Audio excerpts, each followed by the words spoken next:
ॐ अज्ञानतिमिरान्धस्य ज्ञानाञ्जनशलाकया चक्षुरुन्मिलितं येन तस्मै श्रीगुरुवे नमः। जय श्री कृष्ण चैतन्य प्रभु नित्यानंद श्री अद्वैत गदाधर श्रीवासादि गौर भक्तवृंद। हरे कृष्ण कृष्ण कृष्ण हरे हरे, हरे राम राम राम हरे हरे। हरे कृष्ण। तो आप लोग किस अवसर के लिए यहाँ पे एकत्रित हुए? आज बहुत ही शुभ दिन है ना, अखिल प्रभु और माता जी का एनिवर्सरी है। स्वाति माता जी का नाम भी बता दिया। कहाँ है स्वाति माता जी? अच्छा, आप हो। तो सबसे पहले आप दोनों से सबसे पहले रिक्वेस्ट करूंगा कि आप लोग बैठिए, क्योंकि ये क्लास सबसे पहले आप लोगों के लिए। अगर आप लोग नहीं बैठेंगे तो ऑपरेशन सक्सेसफुल और ऐसा हो जाएगा। बच्चे को खेलने दीजिए। सबका अपना अपना आज एंटरटेनमेंट हो रहा है। बच्चों को रूम में बंद करके आराम से खेलने दीजिए। आप लोगों के लिए अभी next half an hour 35-40 minutes ध्यान से सुनना है आप लोगों को, ठीक है? कुछ ना भगवान के बारे में बताएंगे, कुछ आप लोगों के बारे में भी बताएंगे। आपको जान के ऐसा लगेगा कि मेरे को कैसे पता है आप लोगों के बारे में, लेकिन पता है, बताएंगे आप लोगों के बारे में कुछ। तो सबसे पहले अखिल प्रभु और स्वाति माता जी को हम लोग बधाई देते हैं उनका एनिवर्सरी के लिए, और हम लोग भगवान से प्रार्थना करेंगे कि इनका जीवन है ऐसे ही अच्छा भक्तिमय खुशहाल पूर्वक ऐसे चलता रहे। और इतना अच्छा इन्होंने आज अरेंजमेंट किया आप सबके लिए, हम सब के लिए, कि इतने देर के लिए, कम से कम 2-3 घंटे के लिए हम लोग ना भगवान के आनंद ले सकते हैं। भगवान का कथा, भगवान का कीर्तन, भगवान का प्रसाद। तो इसके लिए हम लोग आभार प्रकट करते हैं अखिल प्रभु का और स्वाति माता जी का। तो मैं सबसे पहले एक क्वेश्चन से स्टार्ट करना चाहता हूँ मैं आप लोगों से। कितने लोग न जानते ये, क्योंकि इन दोनों ने शादी किया ऑब्वियसली, तभी हम एनिवर्सरी मना रहे हैं ना। अभी हम लोगों ने 2-3 दिन पहले ही एक भक्त का शादी कराया है टेम्पल में। तो शादी करके ना बीच में अग्नि जला के 7 बार ऐसे राउंड लगाते हैं, ऐसा कुछ देखा होगा आप लोगों ने। आजकल थोड़ा शॉर्टकट हो गया है, कोई 2, कोई 3, कोई 4 में निपटा लेते हैं। लेकिन क्यों करते हैं 7 फेरे? कितने लोग, अच्छा सबसे पहला क्वेश्चन, कितने लोग यहाँ पे शादीशुदा हैं?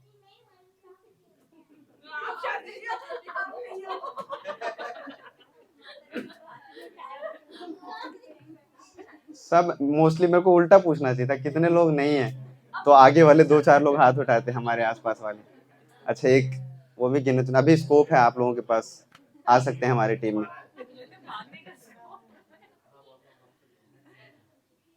कितने लोगों को पता है ऐसे कि 7 फेरे हम क्यों लेते हैं? मैं बहुत बारी ये क्वेश्चन पूछता हूँ। एक जन्म में तो इतना टेंशन हो जाता है 7 जन्म कौन रहना चाहता है? आप अकेले जाइए, कमरे में जाइए और पूछे कि क्या भगवान आपके सामने प्रकट हो जाए मान लो, और पूछे कि क्या सच में तुम 7 जन्म रहना चाहते हो एक दूसरे के साथ? तो आप भगवान से बोलोगे, भगवान देखो सामने सामने तो मत बताना, लेकिन सच में ना इसी बार बस पार लगा दो, बहुत बढ़िया 7 तो बड़ा दूर का बात है। मोस्टली लोग यही बताते हैं ना। गाना सुना है क्योंकि सिनेमा में 7 जन्म निभाएंगे हम साथ साथ, लेकिन ऐसा शास्त्रों में ऐसा नहीं बताया गया है। एक्चुअली 7 फेरे जब लेते हैं तो हर फेरे में एक एक प्रॉमिस करते हैं एक दूसरे को, और वो प्रॉमिस ही नहीं पता है हम लोगों को, ज्यादातर लोगों को नहीं पता है। पहले मेरे को भी नहीं पता था, कुछ समय पहले पता चला जब भक्तों का शादी टेम्पल में मैंने देखा। तो पुजारी से पूछा कि आप क्या पढ़ते हो संस्कृत में? तो उन्होंने बताया मेरे को कि हम 7 फेरे लेते हैं, तो दोनों एक दूसरे को प्रॉमिस करते हैं ऐसे। और इसको एक तरीके से शादी को संस्कार कहते हैं, संस्कार। अगर आप देखेंगे ना तो बचपन से लेके बड़ा बुढ़ापे तक बहुत सारे संस्कार करते हैं। लेकिन उसमें से कुछ मेजर संस्कार होते हैं जो 16 होते हैं ना, जिसमें स्टार्टिंग से लेके अन्नप्राश, विद्या और नामकरण संस्कार, उसमें विवाह भी एक संस्कार होता है जिसको पानी ग्रहण भी बोलते हैं कई जगह पे ना। पानी ग्रहण, पानी ग्रहण इसका मतलब क्या होता है? पानी का मतलब होता है क्या? हाथ। आपने हाथ ग्रहण किया है एक दूसरे का। तो ये कई बार ऐसे लोगों को लगता है कि ये सारा कुछ तो रिचुअल है ना, बस कहने की बातें हैं। अब तो बढ़िया हो गया, शादी क्या है, एक पेपर पे साइन कर लो, शादी हो गया, दूसरे पेपर पे साइन कर लो, तो राम राम से। एक्चुअली संस्कार का मतलब क्या होता है? फिर से गेस करिए, 1 करोड़ का चेक मेरे पास है, दे सकता हूँ आपको, अगर सही हो गया तो। गलत हो गया तो कोई बात नहीं। संस्कार का मतलब क्या होता है? सुना तो होगा ये, ऐसा तो नहीं है दूसरे प्लैनेट का वर्ड तो मैंने नहीं कह दिया यहाँ पे।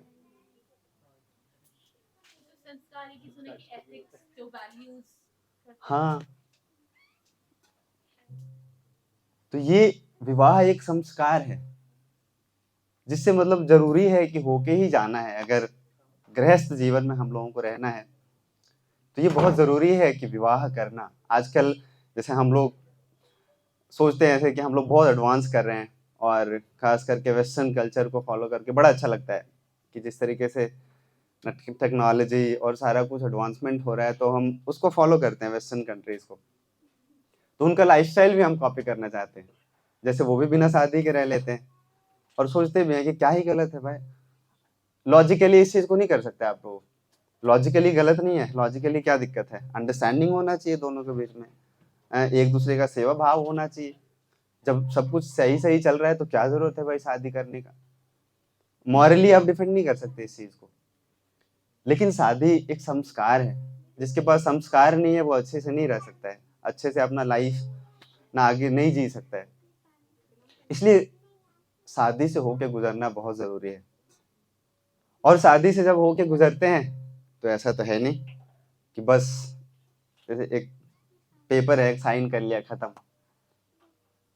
7 प्रोमिसेस लेते हैं, और एक भी प्रॉमिस अगर उसका हम 1 2 4 जो भी ध्यान रखते हैं, अगर हम लोग प्रयास करते हैं उसको पालन करने का, तो हमारा पारिवारिक जीवन बहुत अच्छा हो सकता है, बहुत ही अच्छा हो सकता है। पहले देखो आज, अब अगेन ये आप लोग सोचेंगे कि ये तो बहुत पुरानी बात कर रहे हो। पहले सबको पता होता था कि क्या क्या प्रॉमिस करते हैं। क्या पता? एक पति को सारे काम पति से पूछ के करने चाहिए। अच्छा, आपने मतलब का पता है, गुड। ख्वाहिशें पूरी करनी चाहिए, पति के घर में आना चाहिए, ऐसा ऐसा है। कम से कम एक तो चलो पता है, एक अपना भी पता होना चाहिए। एक होता है ना, हम लोग सोशल साइंस में पढ़ते थे, फंडामेंटल राइट्स, और एक ड्यूटीज पढ़ते थे। राइट्स सबको पता होता था, लेकिन ड्यूटीज नहीं पता होता है। कि आपकी फैमिली को मैं अपनी फैमिली मान के बिल्कुल वैसे ही अपना जीवन निर्वाह करूंगी जैसे। तो बस अगर इतना ही मान के अगर कर लेंगे ना, एक प्रिंसिपल, जैसे भगवान ने बोला है, श्रील प्रभुपाद भी कहते हैं कि भगवत गीता का एक श्लोक, एक लाइन, एक वर्ड भी अगर अपने जीवन में उतार लेना तो उसका लाइफ ट्रांसफॉर्म हो सकता है पॉजिटिवली। ऐसे इसी प्रिंसिपल को अगर मान के अगर चल लें तो हमारा लाइफ बहुत अच्छा हो सकता है। मोस्टली अगर आप देखोगे तो डिसएग्रीमेंट किस चीज का होता है?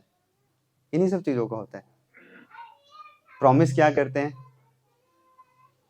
पत्नी पति से प्रॉमिस करता है, पति पत्नी से प्रॉमिस करती है, कहते हैं कि देखो आज के बाद ना हम दोनों ने एक दूसरे को स्वीकार किया है, तो कोई भी जो भी अंदर की बातें हैं वो बाहर नहीं बताने का है। हम दोनों के बीच में कोई तीसरा नहीं आना चाहिए। लेकिन आज देखो तीसरे लोग आए हुए हैं। कौन है वो तीसरा? लॉयर।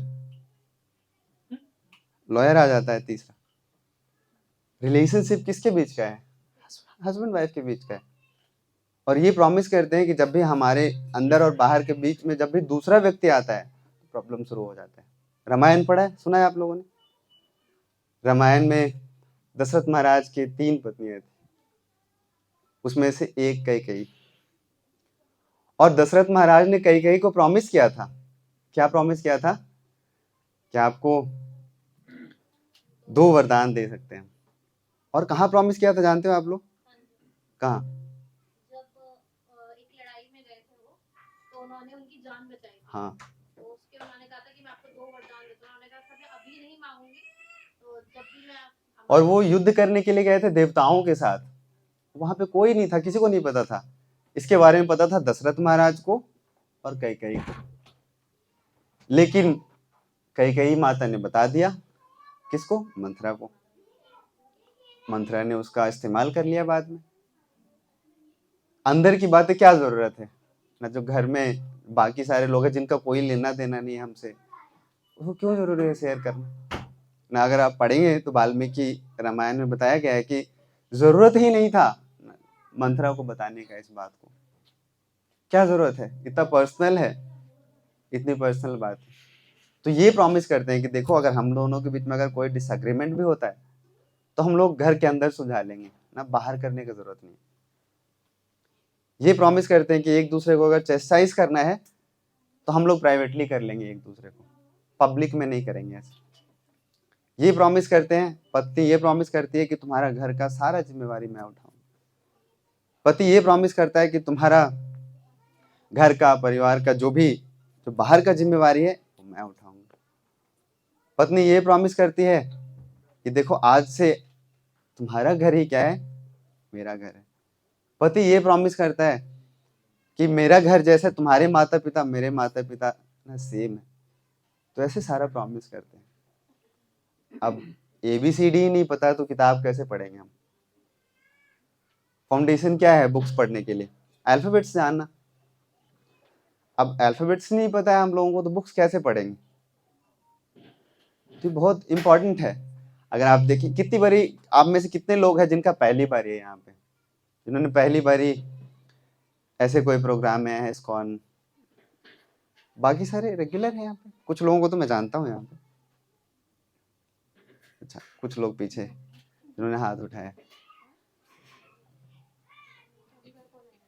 तो आप लोग, आप भी पहली बार हो? अच्छा, कहीं और थे आप अभी?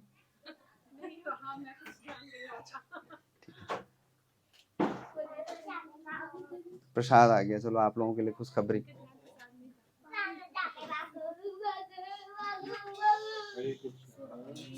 बच्चे खुश हैं आज, बच्चों को लॉटरी लग गया। तो हम लोग क्या डिस्कस कर रहे थे? मत आप बता दीजिए। कीर्तन में पहली बार है कुछ, तो ये सारा जानना बहुत जरूरी है। अगर हमारा कल्चर इतना स्ट्रांग है, अब आप लोगों ने पढ़ा होगा, हिस्ट्री पढ़ा होगा पहले का ना, बहुत बहुत ट्राई किया, अंग्रेजों ने बहुत प्रयास किया हम लोगों के ऊपर रूल करने का, लेकिन वो सक्सेसफुल हो नहीं पाए बहुत टाइम तक। क्यों? क्योंकि हमारा वैल्यूज, हमारा कल्चर बहुत स्ट्रांग था। लेकिन अल्टीमेटली फाइनली वो कैसे हम लोगों के ऊपर रूल करके गए? क्योंकि हम लोग कर रहे थे जो कुछ करना था, हम अपने रिचुअल्स को कर रहे थे, लेकिन जो रिचुअल प्रैक्टिस कर रहे थे उसके पीछे हम लोगों को रीजन नहीं पता था कि हम लोग क्यों कर रहे हैं। आवाज आ रहा है आप लोगों को? ठीक है, आवाज इससे डिस्टर्ब हो रहा है, बंद कर दिया मैंने, इको आ रहा है, इको बंद करना पड़ेगा, ट्रेबल कम कर दो थोड़ा सा, इसीलिए ऐसे ही है, उसको बंद कर दो। एक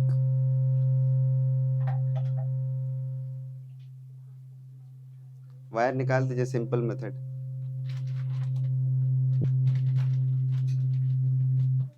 गुड, थैंक यू। इसलिए हम लोगों को ये जानना जरूरी है जो भी कुछ हम करते हैं वो क्यों करते हैं। इसलिए आप इस्कॉन में आएंगे तो एजुकेशन पे बहुत फोकस किया जाता है, गीता पढ़ने के ऊपर, बाकी सारे उसके पहले जो भी कुछ हम करते हैं क्यों करते हैं। जब तक हम ये नहीं जानेंगे तो हम लंबे समय तक नहीं कर सकते उस चीज को। इसलिए हम शादी में भी जाते हैं ना, शादी करते हैं तो हम लोगों को जानना चाहिए, पंडित जी से पूछना चाहिए, दक्षिणा फ्री का थोड़े देते हैं, उनको पूछना चाहिए क्या क्या ले रहे हैं हम फेरे। जल्दी में नहीं रहना चाहिए कि बस घुमा दो 7 बारी, 12 तो ऑलरेडी बज चुके हैं, 1 बज गया, खत्म करो कहानी, जल्दी जाना है घर, खत्म करना है, खा पी के सोना है, फास्ट किया हुआ है। हम लोगों को जानना चाहिए सारा कुछ, और जानना चाहिए, और जानने के बाद उसको अपनाना भी चाहिए। अगर अपना लेंगे हम उसको, आज देखो आप में से बहुत सारे लोग स्टैट्स देखते होंगे ना, फैमिली हैप्पीनेस कितना कम हो चुका है। देखा आप लोगों ने कभी देखा है गूगल पे रिसर्च करके, सर्च करके, न्यूज़पेपर पे देखते हो आप लोग? फैमिली का हैप्पीनेस बहुत कम हो गया आजकल। जितने पहले खुशहाल लोग रहते थे आजकल नहीं रहते। हस्बैंड वाइफ का रिलेशनशिप उतना अच्छा नहीं हो पाता है। क्यों? क्योंकि उनको पता ही नहीं है कि एक दूसरे के प्रति क्या जिम्मेवारी है। जब जिम्मेवारी पता होगा तब तो हम निभाना चाहेंगे, जब पता ही नहीं है हम लोगों को तो क्या निभाएंगे हम लोग। और ऐसा नहीं होता है, कई बार जब हम लोग रामायण की, महाभारत की बात करते हैं ऐसे, तो लोगों को लगता है ये तो बड़ा पुराना बात है, आज के लिए एप्लीकेबल थोड़ी ना है ये। न वो तो पहले का समय था कि स्त्रियां घर पे रहती थी, न पुरुष घर के बाहर जाते थे, वो काम करते थे। आजकल तो दोनों वर्किंग है, दोनों वर्किंग है, तो ये तो प्रॉमिस ही गलत हो जाएगा कि मैं घर का काम संभालूंगी, तुम बाहर का संभालोगे। इन प्रिंसिपल तो सेम ही रहता है ना, प्रिंसिपल थोड़े चेंज होते हैं। सेवा भाव एक दूसरे के प्रति तो होना ही चाहिए। आजकल सिनेरियो ऐसा है कि काम करना पड़ता है सबको, घर में जितने सदस्य हैं सबको काम करना पड़ता है, लेकिन जो प्रिंसिपल्स हैं वो तो सेम ही रहते हैं ना। जब एक दूसरे के प्रति जब वो सेवा भाव होगा, एक दूसरे को टॉलरेट करने का, एक दूसरे को कोऑपरेट करने का अगर नहीं होगा हमारे अंदर, यही नहीं है हमारे अंदर, जब टॉलरेट करने के सोचते हैं हम लोग एक दूसरे को, तो हम हिसाब किताब लगाने लग जाते हैं पिछले कई बारी का। और जब रिलेशनशिप में हिसाब किताब नहीं लगाते हैं, क्षमा करना चाहिए रिलेशनशिप में ना। रिलेशनशिप अगर समझना है तो सबसे बेस्ट समझ सकते हैं हम लोग रामायण पढ़ के। पूरे रामायण में यही है, रिलेशनशिप कैसे कितने अच्छे से हम लोग समझ सकते हैं। भगवान राम सीता माता के बीच में, भरत और राम के बीच में, दशरथ महाराज और कौशल्या और कैकेयी के बीच में, अगर उसके प्रिंसिपल्स हम अपने जीवन में उतारेंगे ना तो हम समझ जाएंगे। जैसे देखो, जब भगवान राम जब जंगल चले गए वनवास, तो माता सीता भी साथ साथ चले गए, आप लोगों को पता है। इससे बहुत हम लोग कुछ सीख सकते हैं। जो हम लोग एक दूसरे को प्रॉमिस करते हैं शादी में, एक ये भी प्रॉमिस करते हैं कि हम दुख में भी साथ रहेंगे और सुख में भी साथ रहेंगे।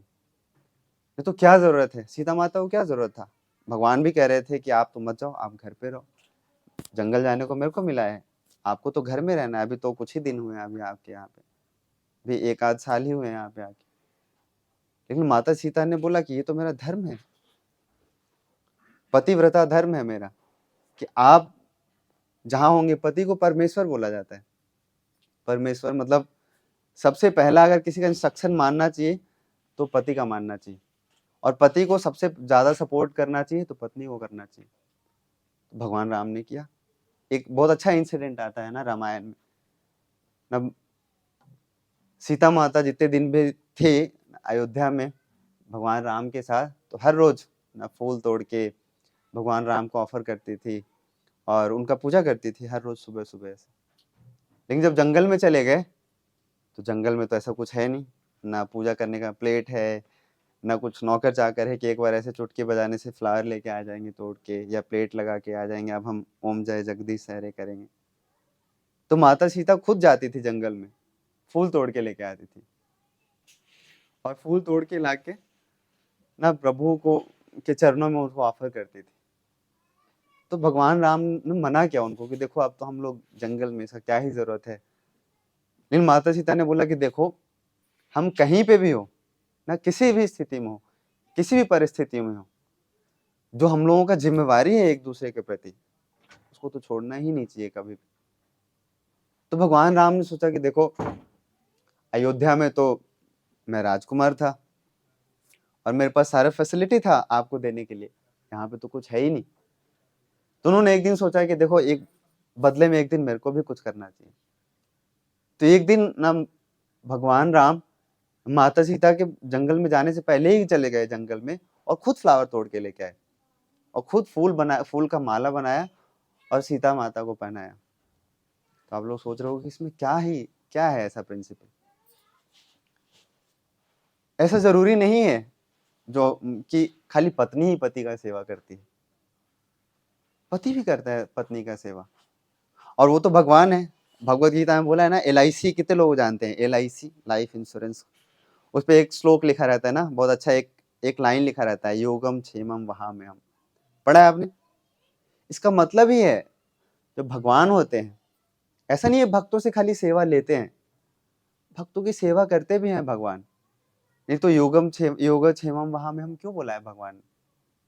भगवान ने बोला है कि जो जो व्यक्ति ना मेरी भक्ति करता है, अनन्यया चिंतयन्तो माम, जो अनन्य भाव से मेरी भक्ति करता है, उसके पास जो है उसको मैं प्रोटेक्ट करता हूँ, जो उसके पास नहीं है उसको मैं कैरी करता हूँ।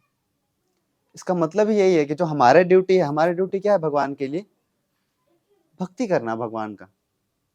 फिर जब हम अपना ड्यूटी करते हैं भगवान के प्रति भक्ति का, तो भगवान अपना ड्यूटी पूरा पूरा निभाते हैं। हम चूक सकते हैं अपना ड्यूटी में, लेकिन भगवान नहीं चूकते। हम हो सकता है भूल जाए, ना भगवान ने हमको घर दिया, भगवान ने हमको गाड़ी दिया, ना भगवान ने हमको इतना अच्छा फैसिलिटी दिया, हो सकता है कि हम भूल जाएं कल लोग। लेकिन आपने भगवान को एक फूल चढ़ा दिया ना, तो भगवान उसको नहीं भूलते। भगवान का यही नेचर है, भगवान का ये स्वभाव है ना। एक बड़ा अच्छा भागवत पढ़ के, एक ऐसा प्रसंग है उसमें पढ़ के पता चलता है कि हम लोग जो कंडीशनड लोग होते हैं, हम लोग क्या करते हैं ना, अपना प्रभाव दिखाना चाहते हैं, प्रभाव जो भी कुछ होता है हमारे पास। लेकिन भगवान अपना स्वभाव दिखाना चाहते हैं हर जगह पे। तो भगवान के कई सारे नाम हैं, आप लोगों ने सुना होगा। भगवान ने जितना कुछ भी किया उसके हिसाब से अलग अलग नाम है भगवान का। भगवान को हरि बोलते हैं, भगवान को मुकुंद बोलते हैं, भगवान को माधव बोलते हैं, भगवान को पार्थसारथी बोलते हैं। ये सब क्या है? भगवान का स्वभाव है। हरि क्यों बोलते हैं भगवान को, जानते हैं आप लोग? भगवान को हरि इसलिए बोलते हैं क्योंकि भगवान हमारी दुखों को, हमारे कष्टों को हर लेते हैं भगवान। और इतना ही नहीं, ये बाहर वाले लोगों को ये सुन के अच्छा लगता है कि चलो भगवान हमारा दुख, हमारा कष्ट हर ले, मैं टेंशन फ्री हो जाऊंगा। लेकिन जो भक्त होते हैं, भक्तों के भगवान हृदय हर लेते हैं। तो ये इसलिए भगवान को हरि कहते हैं, भगवान का ये स्वभाव है, और भगवान अपना स्वभाव दिखाना चाहते हैं। इसलिए भगवान ने बोला है कि आप एक फूल भी चढ़ाओगे, एक पत्ता भी चढ़ाओगे, थोड़ा सा जल भी अर्पण करोगे मेरे को, तो मैं आपके लिए ग्रेटफुल रहूंगा। और हमारा जिम्मेवारी भी है। जैसे पिछली बारी ना पंकज प्रभु के घर में हम लोग ने प्रोग्राम किया था एक बार ऐसे ही, तो बहुत सारे भक्त थे वहां पे भी। तो आप जैसे ही बहुत सारे लोग नए नए थे वहां पे, तो किसी किसी का जिज्ञासा था ऐसा कि क्यों करना चाहिए भक्ति हम लोगों को, ये तो उतना लॉजिकल नहीं है। हम लोग तो 22nd सेंचुरी, कौन से सेंचुरी में रह रहे हैं? 21st सेंचुरी में रह रहे हैं। मैं थोड़ा सा ज्यादा आगे चला गया।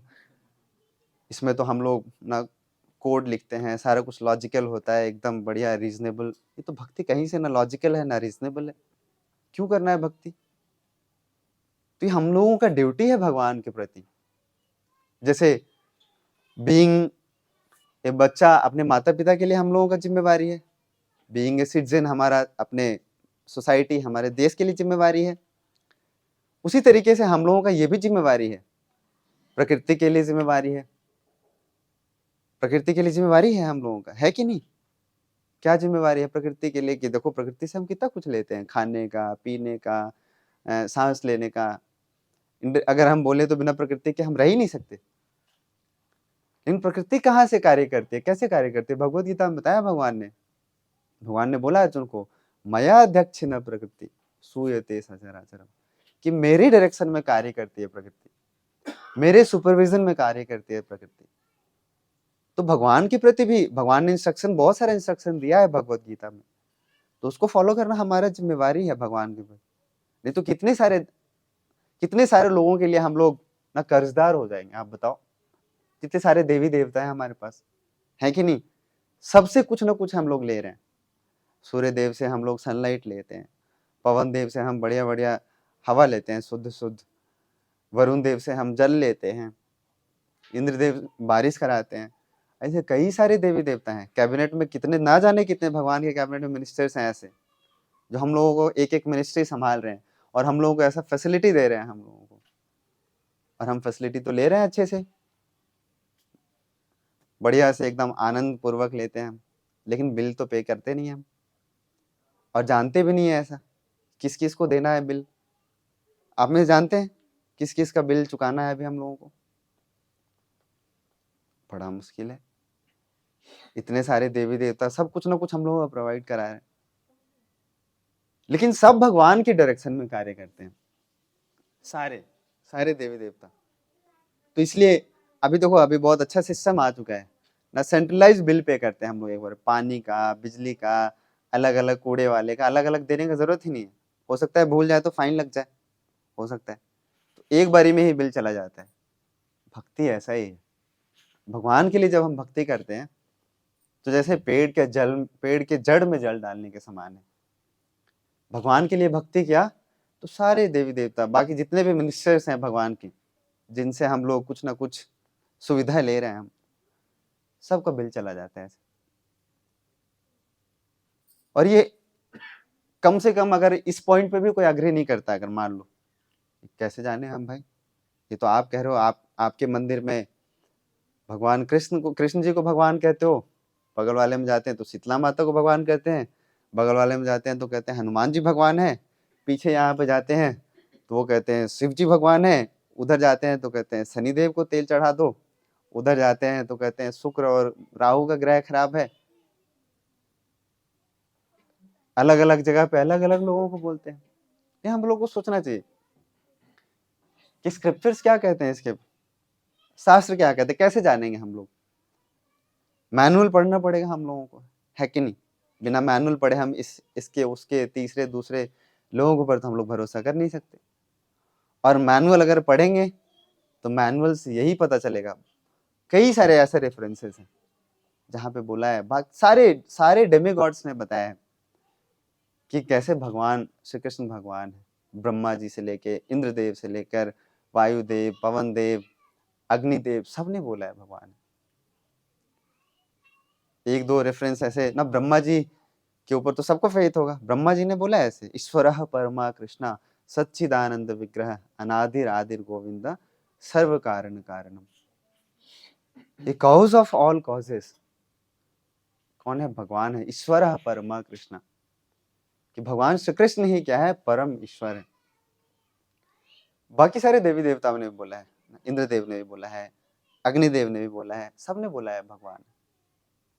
तो हम लोगों का जिम्मेवारी है भगवान के प्रति, और भगवान हमारे असली ना माता पिता है। हम लोगों ने प्रार्थना भी किया होगा स्कूल में, त्वमेव माता च पिता त्वमेव त्वमेव बंधु, याद है आप लोगों को? सब हमारे रियल माता, रियल पिता, सब बंधु भाई भगवान ही है असली में। भगवान के लिए अगर हम लोग अपना जो ड्यूटी है करते हैं, अगर हम 24 घंटा दिया हम लोगों को भगवान ने दिया है ना, अगर भगवान का मन करे तो भगवान ऐसे निकाल सकते हैं 24 घंटे हमारे जीवन से, आपको पता नहीं चलेगा। भगवान के ही हाथ में है सारा कुछ। तो उसके लिए हम लोगों को ग्रेटफुल होना चाहिए भगवान के। भगवान ने जो भी कुछ दिया है हम लोगों को, उसके लिए ग्रेटफुल होना चाहिए। कम से कम थैंक यू तो कहना चाहिए भगवान के मंदिर में जाके भगवान को, है कि नहीं? और थैंक यू कहने का मेथड ही है, हम लोग जो चैंटिंग करते हैं, भगवान का नाम लेते हैं, वो भगवान के लिए हम अपना ग्रेटफुलनेस प्रकट करते हैं ऐसे, भगवान का नाम ले करके। इस तरीके से भगवान बहुत खुश होते हैं। भगवान ने बताया है कि अगर आप मेरे को प्रसन्न करना चाहते हैं तो क्या क्या करो। जैसे घर में आपके कोई गेस्ट आते हैं मान लीजिए, तो हम पहले से अगर कोई इंपॉर्टेंट गेस्ट है तो, नहीं तो फिर अतिथि तुम कब जाओगे हम शुरू हो जाते हैं। अगर कोई सच में इंपॉर्टेंट गेस्ट आया है कोई, तो हम लोग पूछते हैं उनके घर वालों से, उनके मित्रों से कि इनको क्या अच्छा लगता है, खाने में क्या अच्छा लगता है, पीने में क्या अच्छा लगता है, इनको कौन सा मूवी पसंद है, कौन सा स्पोर्ट्स देखना अच्छा लगता है। तो सब हम बंदोबस्त करके रखते हैं, उनको हम प्रसन्न करना चाहते हैं। ऐसे ही भगवान भी एक व्यक्ति है, भगवान एक व्यक्ति है, और उनका भी अपना कुछ इंटरेस्ट है, कुछ उनका पसंद है, और उन्होंने बताया हुआ है कि क्या उनको अच्छा लगता है। जब उनको प्रेम से हम कुछ ऑफर करते हैं ना, बोला है भगवान ने, पत्रम पुष्पम फलम तोयम यो में भक्त्या प्रदक्षति। अगर भक्ति पूर्वक से, अगर प्रेम से, डिवोशन के साथ अगर उनको हम पत्र भी देते हैं, पुष्प देते हैं, थोड़ा सा जल भी दे देते हैं, तो भगवान उसको स्वीकार करते हैं। और स्वीकार ही नहीं करते, बहुत खुश हो जाते हैं और ग्रेटफुल हो जाते हैं हमारे लिए। और फिर भगवान हमारे लाइफ में देखते हैं कि अच्छा इसने तो देखो प्रेम से क्या दिया है, थोड़ा सा जल दिया है मेरे को, एक पत्ता निकाल के दिया है तुलसी का एक, इसको क्या क्या चाहिए, इसके जीवन में क्या कमी है। ये वाला नहीं बस कि घर गाड़ी बंगला, ये तो मिलने के बाद भी कुछ दिल मांगे मोर चलता ही रहता है। ये मिलने के बाद कितने लोगों को लगता है कि हमारे जीवन में सेटिस्फेक्शन हो जाता है, हम लोग बिल्कुल लगता है कि अब खुश हैं। मैं भी कुछ वीक पहले अभी कॉलेज गया था अपने इंजीनियरिंग कॉलेज में, तो वहाँ पे सबसे स्टूडेंट से सबसे पूछा कि क्या चाहिए आपको लाइफ में। सबने बोला सर सबसे पहले तो एक गाड़ी लेना है, फिर उसके बाद एक अच्छा घर, फिर उसके बाद अच्छी गर्लफ्रेंड, फिर उसके बाद बढ़िया से शादी करके फिर खुश हो जाऊंगा। सब आप लोगों के पास तो ये सब कुछ होगा, है कि नहीं? घर भी है, गाड़ी भी है, बंगलो भी है, शादीशुदा भी है सारे। लेकिन कितने लोगों को लगता है कि अब बस अब कुछ नहीं चाहिए भगवान, अब मैं खुश हूँ बस। कुछ ना कुछ तो मिसिंग है, कुछ ना मतलब कई बार ऐसे लग सकता है कि चलो भगवान वो ग्रेटफुलनेस के कारण कि मैं खुश हूँ आपने जो भी कुछ दिया है, लेकिन कभी कभी जो कुछ मिसिंग लगता है भगवान वो देखते हैं। कई बार लोग इसको उल्टा समझ लेते हैं, अच्छा भगवान का कृपा नहीं हो रहा है मेरे ऊपर, मेरा तो जॉब ही चला गया है, जब से माला करना शुरू किया है जॉब चला गया, तो क्या फायदा है जॉब करके, माला करके क्या फायदा। अभी मंदिर में ऐसा हुआ, अभी हम लोग क्लास करते हैं तो उसमें कुछ नए लोग आते हैं उसमें, और जब से उसने माला करना स्टार्ट किया उनका जॉब चला गया। बोला प्रभु जी कहीं मैं उल्टा तो नहीं कर रहा हूँ माला, अगर सही करने से सब कुछ अच्छा होता है तो क्या पता उल्टा करने से इसका उल्टा इफेक्ट हो रहा हो मेरी लाइफ में। आप देखो जरा, उन्होंने माला निकाला मेरे को दिखाया, क्या मैं सही कर रहा हूँ ऐसे ऐसे? हाँ बोले बिल्कुल सही कर रहे हो। बोला तो ऐसे जॉब में प्रमोशन होना चाहिए, जॉब चला कैसे? ये क्राइटेरिया नहीं है भगवान का कृपा देखने का। भगवान ये देखते हैं कि सच में हम लोगों को क्या चाहिए। सच में अगर हम लोग देखें हमारी लाइफ में 2-3 चीज चाहिए। भगवत गीता पढ़ के यही मेरे को समझ आया है। अभी कुछ वीक पहले हम लोगों ने ऐसे स्टार्ट किया है गीता नया नए लोगों के लिए, तो वहां पे कुछ लोगों ने क्वेश्चन पूछा, नए लोगों ने। तो सबसे पहले चाहिए सबको पीस, सेटिस्फैक्शन और सिक्योरिटी चाहिए। ये 3 चीज चाहिए हम लोगों को लाइफ में, और ये 3 चीज मिलता है तभी हम लोग ना फुलफिल्ड हम रह पाते हैं। भगवान यही पूरा करते हैं। ये हम लोगों को नहीं सोचना चाहिए कि भगवान ना बाकी सारे एक्सटर्नल चीजें देते हैं। ये तो भगवान के देखो जितने से बड़े भक्त हुए हैं, सुदामा कितने बड़े भक्त हैं भगवान के, है कि नहीं? बेचारे के पास रहने के लिए झोपड़ी भी नहीं था। गाना सुना है ना, न तन पे है कपड़ा, सुना है? कपड़ा भी नहीं है, घर में रोटी भी नहीं है, लेकिन भगवान के बहुत बड़े भक्त हैं, बहुत बड़े भक्त हैं। तो फिर भगवान ने तो गलत बोल दिया है सारा। लेकिन इतना कुछ नहीं होने के बाद भी वो जो 3 चीज मैंने बोला आपको, वो अपनी लाइफ से सेटिस्फाइड थे, वो पीसफुल थे और वो सिक्योर्ड थे।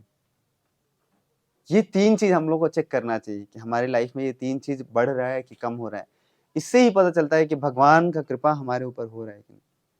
ना भगवान का नाम का जप करके, ना ऐसे प्रवचन सुन के, गीता पढ़ के, अगर ये 3 चीज अगर आ रहा है हमारे पास, तब हम लोगों को खुश हो जाना चाहिए। ये नहीं सोचना चाहिए अच्छा प्रमोशन मिला कि नहीं मिला, नहीं मिला तो मतलब भगवान का कृपा नहीं हो रहा है। हरी चटनी लाल मिर्च के साथ खाने के बाद हो सकता है हो जाए, हो सकता है कि ऐसे नहीं होता है। तो ये ना बहुत इंपॉर्टेंट है हम लोगों को ये जानना, ये समझना।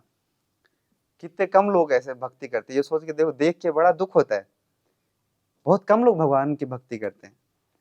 खैर गुड़गांव में तो भक्ति का नाम सुन के ही लोग सोचते अच्छा ये पता नहीं ये कौन से ग्रह से आए हैं ऐसे। लेकिन भगवान के लिए कृतज्ञ कितने लोग हैं? बहुत कम लोग हैं, बहुत कम। तो हम लोगों को ना ये लाइफ में ऐसे एक पॉइंट ऐसे आना चाहिए, अभी है ऐसा आना चाहिए, नहीं अभी आ चुका है अखिल प्रभु की कृपा से हम सबके जीवन में, कि एक बार ऐसे चेक करना चाहिए हम लोगों को कि यार सच में ये बिल्कुल ऐसा है क्या कि बूढ़े बुजुर्ग लोगों को करने का चीज है ये? ऐसा है क्या कि जो पुराने आदम जमाने में जो बाबा लोग करते थे उनके लिए, या हमारे जैसे लोग जो मंदिर में थे उनके लिए है क्या? नहीं, भगवान ने बनाया है ये, जो भगवान ने गीता में बताया है कि देखो अलग अलग आश्रम बनाया है, भगवान ने बनाया है। कितने आश्रम है? 4। ब्रह्मचारी आश्रम, गृहस्थ आश्रम, वानप्रस्थ और संन्यास। गृहस्थ को भी भगवान ने ही बनाया है, ब्रह्मचारी आश्रम भी भगवान ने बनाया है, संन्यास आश्रम भी भगवान ने बनाया है। लेकिन ऐसा नहीं है कि जो सन्यासी है उनके लिए भगवान की भक्ति है, ऐसा नहीं है कि जो ब्रह्मचारी हैं उनके लिए भगवान की भक्ति है। गृहस्थों के लिए भी है, सबके लिए है, और गृहस्थों के लिए तो ज्यादा है, ज्यादा है। गृहस्थों के ऊपर ही जिम्मेवारी है। बाकी जो 3 आश्रम है, जो पहला ब्रह्मचारी लाइफ बोलते हैं, ब्रह्मचारी लाइफ का मतलब क्या होता है? एक तरीके से स्टूडेंट लाइफ। कई सारे डिग्रीज होते हैं ना, मैंने पूछा अभी कॉलेज में, पिछली बार पूछा था एक स्टूडेंट से, क्या पढ़ाई कर रहे हो आप? बोला बीटेक कर रहा हूँ मैं। मैंने बोला बीटेक का मतलब क्या होता है? मतलब बैचलर ऑफ टेक्नोलॉजी। बैचलर का मतलब क्या होता है? बैचलर का मतलब बैचलर होता है, लेकिन बैचलर डिग्री करके कोई बैचलर रहते हैं वहां पे? रहते हैं? बहुत कम लोग रहते हैं, और जो रहते हैं उनको इनसिक्योरिटी रहता है कि भाई हम तो सबसे गए गुजरे लोग हैं, हमारा तो कुछ हो ही नहीं सकता संसार में। तो स्टूडेंट लाइफ का मतलब ही होता है ब्रह्मचर्य लाइफ। उसके बाद उसके पास ऑप्शन है कि या तो वो उसको कंटिन्यू करे, या तो वो गृहस्थ आश्रम में जाए। और गृहस्थ आश्रम ही एकमात्र ऐसा आश्रम है कि जो न व्यवसाय करते हैं, अपना कार्य करते हैं, वो मतलब धन उपार्जन करते हैं, बाकी सारे लोग नहीं करते। एक ही आश्रम है, और वो शास्त्रों में 25 साल के लिए ही रिकमेंड करा गया है। पहला 25 साल 100 साल के हिसाब से स्टूडेंट लाइफ होता है, ब्रह्मचारी लाइफ। अगला 25 साल होता है जिसमें गृहस्थ लाइफ होता है। उसके बाद वाला फिर प्रैक्टिस करते हैं, उसके बाद वाला फिर 25 साल होता है संन्यास आश्रम। तो गृहस्थों को ऊपर तो सबसे ज्यादा जिम्मेवारी है। बाकी 3 आश्रम को चलाने का जिम्मेवारी किसके ऊपर है? जो गृहस्थ आश्रम में। बाकी तो पैसा कोई नहीं कमाते। ब्रह्मचारी पैसा कमाता है, हम लोगों ने तो नहीं, हमारा बंद हो चुका है। सन्यासी पैसे कमाते हैं? नहीं कमाते। जो वानप्रस्थ आश्रम में होते हैं वो प्रैक्टिस कर रहे होते हैं डिटैचमेंट, उनके लिए भी नहीं है। तो सबसे जो रिस्पॉन्सिबल आश्रम है वो कौन सा है? बोलिए, जोर से बोलिए, एक बार और जोर से बोलिए, क्योंकि आप लोगों का जिम्मेवारी है, तो आप लोग धीरे से बोल रहे हो। या आप लोगों के ऊपर जिम्मेवारी है, और ये जिम्मेवारी तब उठा पाएंगे हम अच्छे से जब हम जानेंगे कि क्या है हमारे ऊपर जिम्मेवारी। सारा ड्यूटी अच्छे से करना है। भक्ति करने का मतलब ये नहीं होता है। कई बार ऐसे हम लोग मंदिर में नए लोगों के लिए क्लास करते हैं, डिस्कवर योर परमानेंट हैप्पीनेस। तो कई सारे कपल्स आते हैं उसमें, तो अगर प्रभु उसमें से ज्यादा सीरियस हो गए तो माता जी टेंशन में हो जाती है कि कहीं ये वाले कंपनी तो ज्वाइन नहीं कर लेगी। माता जी अगर ज्यादा सीरियस हो गई तो प्रभु को टेंशन हो जाता है, कहीं मीराबाई लेके निकल तो नहीं जाएगी एक तारा ऐसे राधे राधे। एक दूसरे के लिए टेंशन हो जाता है। लेकिन ये नहीं है, अगर सबको अपना ड्यूटी करना है। गृहस्थ आश्रम में जो आपका ड्यूटी है, अब एक बार आप प्रवेश कर गए आप गृहस्थ आश्रम में, तो आपके पास ऑप्शन नहीं ऐसे कि आप ऐसे छोड़ के भाग सकते हो। स्टूडेंट लाइफ तक है, तब आप चूज कर सकते हो कि अगर इधर जाना है कि इधर जाना है। लेकिन अगर एक बार आपने एंट्री कर लिया इस रास्ते में, तो ये वो वाला है, अंडरवर्ल्ड वाला है। जा सकते हैं आप, आ नहीं सकते वापस। फिर निकल सकते हो अपना समय, फिर जब समय पूरा करके ऐसे। तो हम लोगों के ऊपर जिम्मेवारी है, और जिम्मेवारी किस चीज का है? नेक्स्ट जनरेशन का जिम्मेवारी है। किसके पास है? बच्चे किसके पास होते हैं? गृहस्थों के पास होते हैं, ब्रह्मचारी के पास भी नहीं होते, सन्यासियों के पास भी नहीं होते। और फ्यूचर जो हमारा देश क्या, पूरा मानवता का जो भविष्य किसके पास है? गृहस्थ आश्रम के पास है। अगर वो नहीं करेंगे प्रैक्टिस, अगर वो घर में अगर अच्छे से रहते हैं, तो बच्चे अपने आप, बच्चों के पहले गुरु कौन होते हैं? माता पिता होते हैं। गुरुकुल में भी जाते थे तो बाद में जाते हैं, सबसे पहला कुछ संस्कार तो उनका घर में होता है और माता पिता के साथ में होता है। तो ऐसे ही जब खास करके पति पत्नी अगर घर में अच्छे से रहते हैं तो बच्चों के साथ बड़ा अच्छा इंप्रेशन रहता है, और उसको वो कैरी करते हैं, लाइफ लॉन्ग कैरी करते हैं। वो देखते हैं कि माता पिता कैसे रहे, वो एक दूसरे के साथ टॉलरेट करते हैं, एक दूसरे को समझते हैं, एक दूसरे को पीछे में वो फिर बुराई तो नहीं करते पीछे पीछे एक दूसरे का, सब देखते हैं बच्चे।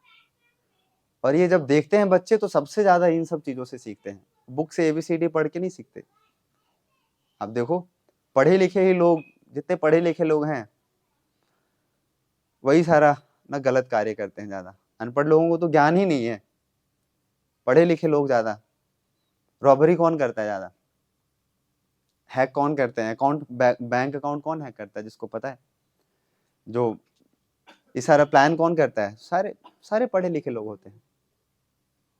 नॉलेज है लेकिन जब वैल्यू नहीं होता है तो हम लोग उसका हम सही दिशा में नहीं जा पाते हम लोग। तो ऐसे ही हम लोगों को खास करके ना हस्बैंड वाइफ का जो घर में जो रहन सहन होना चाहिए, बिल्कुल एक दूसरे का जिम्मेवारी जान के समझ के पूछ के करना चाहिए, तब बच्चे अच्छे से रह पाते हैं, बच्चे सीखते हैं उसको, तब वो अच्छे से रह पाएंगे। नहीं तो मम्मी पापा अगर रात में चीयर्स करते हैं तो फिर बच्चा भी बाद में चीयर्स करता है रात को आके। कई सारे ऐसे केस स्टडी आते हैं टेम्पल में, पहले मम्मी पापा चीयर्स करते थे, लेकिन उनको जब दुख हुआ तो भगवान के पास आए, तो फिर उन्होंने हरे कृष्णा जपना शुरू कर दिया तो वो सुधर गए। लेकिन बच्चे तो अभी वही मम्मी पापा करते थे, अब बच्चे कर रहे हैं, अब बच्चे को पिटाई कर रहे हैं। तो पिटाई करने से क्या होगा, पिटाई करने से कुछ होता है, नहीं होता है। आपने जो संस्कार दिया है वैसे उसी को वो कैरी करते हैं, इसलिए ये बहुत इंपॉर्टेंट है। इसलिए प्रहलाद महाराज को जानते हैं कितने लोग आप में से, प्रहलाद हाथ उठा सकते हैं ऐसे, अगर जानते हैं तब मैं समझ पाऊंगा। ऐसे फेस पढ़ने वाला धीरेन्द्र शास्त्री जी पढ़ लेते हैं ऐसे। कितने लोग जानते हैं प्रहलाद? प्रहलाद हिरण्यकशिपु, होलिका जानते, होली मनाते हैं हम लोग होलिका के नाम से, तो उनके नीस हैं, नीस नेफ्यू माता जी, नेफ्यू है, हाँ अंग्रेजी थोड़ा हिला डुला है मेरा, नेफ्यू है उनके। और वो उन्होंने ऐसे शिक्षा दिया है बाकी सारे लोगों को कि ये जो ज्ञान है, ये जो नॉलेज है, उसी अवस्था से करना चाहिए। कौमार आचरित प्राज्ञा, कौमार अवस्था मतलब जो बचपन का 5 वर्ष का जो आयु होता है ना, तब से ही प्रैक्टिस करना चाहिए, तब से ही बच्चों को ये सारा संस्कार देना चाहिए, ये सारा टीचिंग देना चाहिए, ये सारा ज्ञान देना चाहिए। तब फिर उसको वो समझ पाते हैं अच्छे से, और वो बचपन में बहुत अच्छे से उसको इनहेरिट कर पाते हैं अपने जीवन में। तो फिर बाद में उसको जाके कैरी करते हैं लंबे समय तक। नहीं तो बाद में, अब हमारी उम्र तक आके फिर वो क्या ही करेंगे। आप लोगों को उम्र तो बहुत देर हो जाता है, हमारी उम्र तक आके इतना कबाड़ा डाला जा चुका होता है उसमें, कॉलेज में, स्कूल में, यूट्यूब पे, इंस्टाग्राम पे, ट्विटर पे, इतना जा चुका है ऑलरेडी कि पहले निकालना पड़ेगा, सफाई करना पड़ेगा, तब तो कुछ उसमें जाएगा। पहले सब डिलीट मारना पड़ेगा, उसको फॉर्मेट करना पड़ेगा, तो एक्स्ट्रा मेहनत लगता है फिर बाद में। बचपन में ही डाल दिया अगर आपने ये सारा ज्ञान, ये सारा नॉलेज, ये सारा टीचिंग ना बच्चों के हृदय में, बच्चों के मन में, बुद्धि में, तो फिर चांस कम होता है ऐसे कि वो डाइवर्ट हो और वो गलत काम करे ऐसे। तो ये बहुत ज़्यादा ज़रूरत है हम लोगों को ऐसा। तो मैं आशा करता हूँ आप लोगों से कि ये जो मैंने जो बताया है, अपना नहीं बताया है, जो शास्त्रों के आधार पे जो सारा कुछ बताया है उसको आप लोग पालन करेंगे, और अगर इसको करेंगे तो बिल्कुल आप देखना ना, आप लोगों के जीवन में परिवर्तन होगा, क्योंकि ऐसा भगवान ने बोला है, मैंने नहीं बोला है। तो आप लोग जितने नए लोग हैं, आप ना, मंदिर पास में है, ज़्यादा दूर नहीं है यहाँ से, आप लोग आ सकते हैं। सैटरडे संडे कई सारे फेस्टिवल्स होते हैं, माता जी भी यही रहते हैं, इसमें ऊपर नीचे नीचे रहते हैं। माता जी से संपर्क करेंगे तो ये आपको लेके आएंगे मंदिर दर्शन करने के लिए। तो आप लोगों को बहुत बहुत धन्यवाद। हरे Krishna. Raghavathan Prabhu or Vidyanidhi Prabhu is the kind of generation that we should have. हमारे सनातन धर्म को बचाने के लिए, जो कि बहुत ही जल्दी इवेपोरेट हो रहा है आजकल की जनरेशन की वजह से, और हमारे हम जो वापस अपने कल्चर को कनेक्ट करना चाहते हैं, I mean we have someway lost it, you know. इसकी वजह से जो इतने ज़्यादा आजकल की जनरेशन में we can see so much depression cases, so much suicide cases are happening. तो अगर हमें अपनी सोसाइटी को बचाना है, अपने आप को बचाना है, जैसे प्रभु जी ने भी कहा कौमारम आचरित प्रज्ञा, बचपन से ही शुरू कर दें ये भक्ति का प्रोसेस। हम चाहे नहीं शुरू कर पाए पर हम अपने बच्चों के लिए कर सकते हैं। हमारे टेम्पल में बच्चों के लिए क्लासेस होती हैं फॉर ऑल एज ग्रुप्स ना, संडेज को। So you can bring your children for 1 hour to the temple, ताकि उनको हम रूट से एटलीस्ट कनेक्ट कर सकें। And if you can follow what Prabhu ji just told us, तो हमारा अभी जैसे शुरुआत की थी प्रभु जी ने वैकुंठ, हमारा घर वैकुंठ बना रहेगा अगर हम फॉलो करेंगे। तो आप सबसे रिक्वेस्ट है, हरे कृष्णा, थैंक यू।